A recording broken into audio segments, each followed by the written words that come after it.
So let's start with the rapid fire round just to break the ice. The first one is, at what age do you want to retire? I don't want to retire. How long does it take you to get ready in the mornings? Depends what getting ready means, but around 1 hour. Most embarrassing moment of your life? You didn't get lost. Just things like these, but Every interview, Favorite color? green, What time of day are you most inspired? I'm more creative at night, but I'm more inspired in the morning. How many hours of sleep can you survive on? I usually get between 6 and 8 every day. The city in which the best kiss of your life happened? New York, Fill in the blank. An upcoming technology trend is blank. AI and quantum together. Pick one, Elon Musk or Mark Zuckerberg. Elon Zuckerberg. The biggest mistake of your career? I don't think there are mistakes. I think there are learnings. How do you relax? I meditate or I go for sports, run, swim. How many cups of coffee do you drink per day? Of coffee? 1. I try not to have more than 1. A habit of yours that you hate? Trying to do too many things. The most valuable skill you've learned in life? Liking to learn. Your favorite Netflix show? Oh, it's not my favorite, but I was just watched one about making it to 100-year-old. I don't remember the name. I think so, yeah. One word description of your leadership style? Authentic. Top priority in your daily schedule? To be on time. Ideal vacation spot for relaxation? North of Spain. Key factor for maintaining a work-life balance? I learned the term JOMO, joy of missing out. Learn to say no. Okay, well, that's the end of the rapid fire round. Now you have to answer longer, detailed questions. So the first one is, your career journey spans diverse industries and continents, from professional rugby to leading initiatives in AI and quantum technologies. How's your background in athletics influenced your approach to leadership and innovation in the tech sector? That's a question that I get very often. And in fact, my athletics are probably the base, the fundamentals of how I approach not only my professional life, but life in general. I played professional rugby, which is a team sport. So I see everything as a team. In rugby and many other team sports, it's about the collectiveness of the team. It doesn't matter how good you are individually. If you're not aligned with the rest of the players, that you all have the same goal, that is winning the game, it's not going to work. So you bring those concepts that have been integrated in my life, practice after decades of training, and bringing it to the highest level as possible to my everyday life. I need to be aligned with the rest of the team members in the company for every project, so we can all win together. You won't make it as a company or as a team if you don't work this together in the same direction. And how do you balance the competitive nature of both sports and the tech industry to drive success in your roles? Which one do you think is more competitive? They're both competitive in different ways. It's healthy, right? It's good that there's competition in business, so it can push the limits of our engineers and our PhDs working on things. Right now, there's a lot of competition in the AI and quantum world. That's really good. So you always want to win, but you have to really select and focus on which area you want to win. What are you going to be the best at? Every team is known for being the best at something. At Sandbox AQ, we are really good at the convergence of AI and quantum. And that's the field where we're competing and hopefully winning. So could you highlight or elaborate on a recent project that shows this convergence of AI and quantum? Sure. So for example, quantum navigation is a perfect example. If you've ever done an MRI, you've been inside what we call a quantum machine or a magnetic sensor. A quantum navigation sensor, it's just a sensor that can tell you where you are located on the Earth. We have magnetometers for many years. The problem was that they were too sensitive and it was very hard to read the signal, the small signal from the surface of the Earth, that's what you're trying to sense to know where you are. What we did is we bring AI models, new AI models and the new AI computational capabilities that allows us to denoise every other signal across the Earth or also coming from the avionics of the airplanes, so we can focus just on the surface magnetic field that tells us where we are. Thanks to that, today we have a magnetometer and a magnetic project that is working with the Air Force and with Airbus and with Boeing, who is complementary to GPS in areas where GPS is not reliable. Areas like Ukraine today or Israel, Middle East, where you have conflict zones, GPS is very easy to jam or spoof. So quantum navigation is a solution already used by birds or whales, for example, that we are enabling thanks to the convergence of AI and quantum technology. And how long do you feel it will take before the widespread adoption of this technology? Hopefully only a few months, but it will probably take a little bit longer. It depends.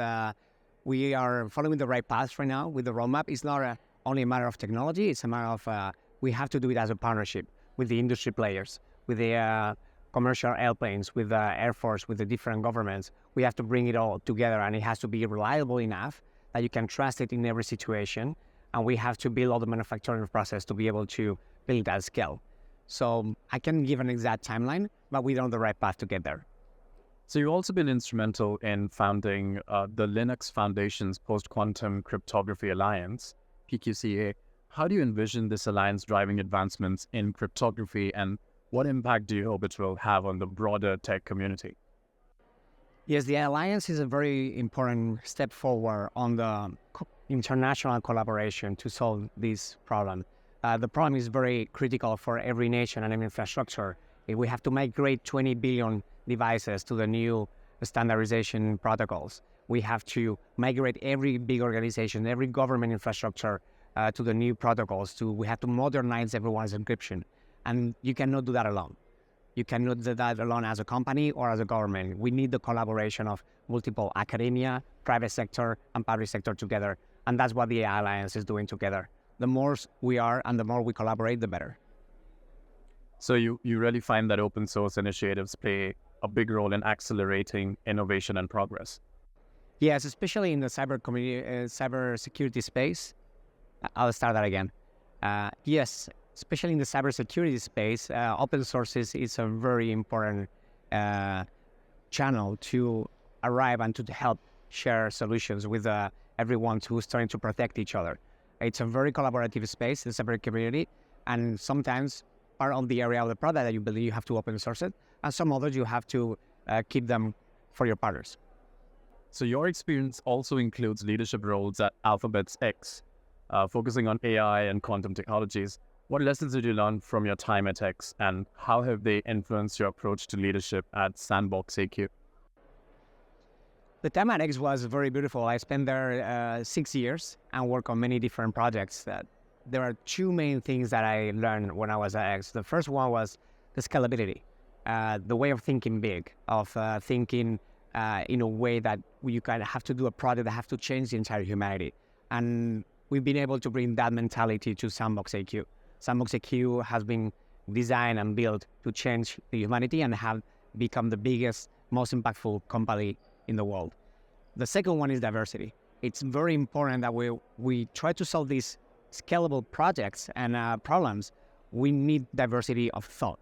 And to have diversity of thought, you need diversity of experiences, of backgrounds, of people. You need a doctor in the room. You need an engineer. You need somebody that is knowledgeable in business, from the energy industry, from the robotics industry. That mix that X had, I think we've been very successful in bringing it to Sandbox AQ, where we have computational chemists, cryptographers, biologists, engineers, doctors, business people.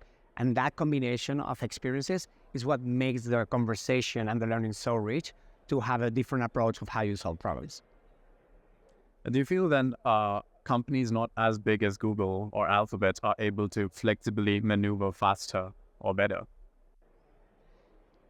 every size has its pros as in cons. Of course, Google is a plus 100,000 people company, so it will take longer to do some things, but it has a lot of pros. And at Sandbox, I think we've been able to take the best of both worlds. The startups, where they are smaller, so easier to pivot or to change, so we are very nimble. And at the same time, we have the size of a company and the structure of a big company. That's why we're working a lot with partners like Accenture, NVIDIA, Deloitte, and EY. So I think at Sandbox AQ, we found that perfect middle ground between being small and nimble and big and ambitious.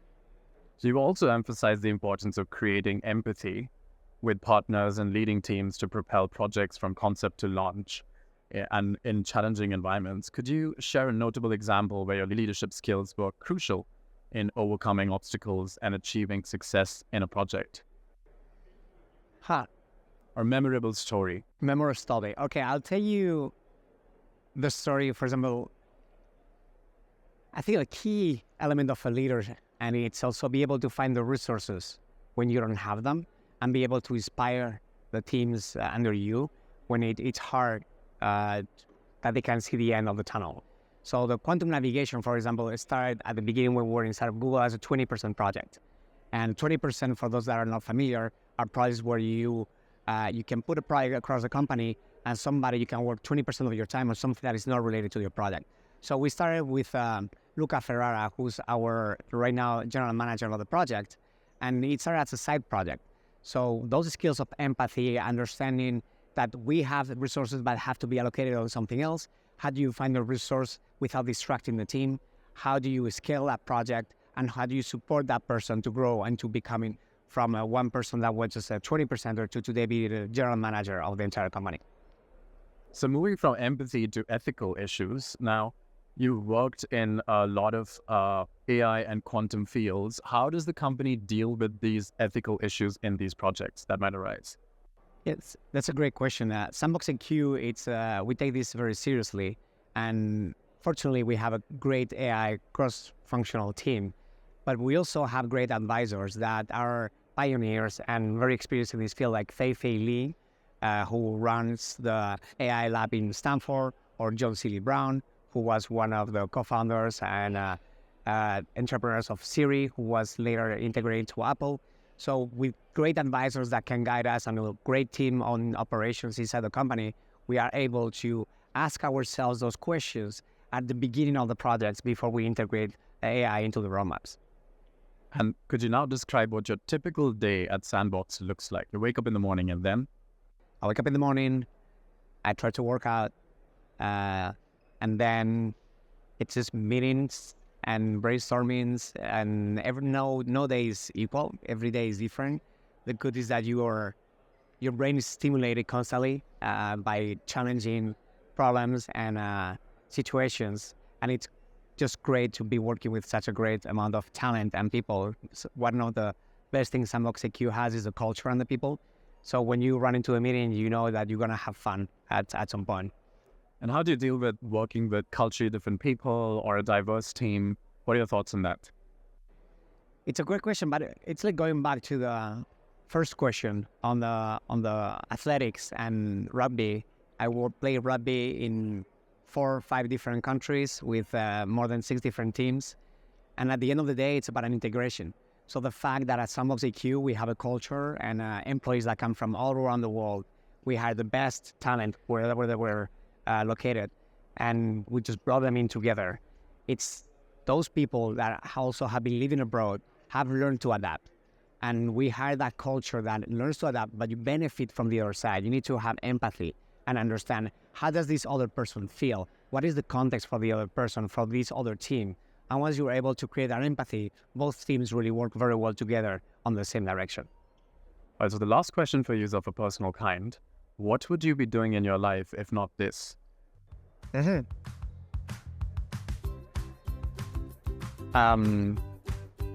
don't know.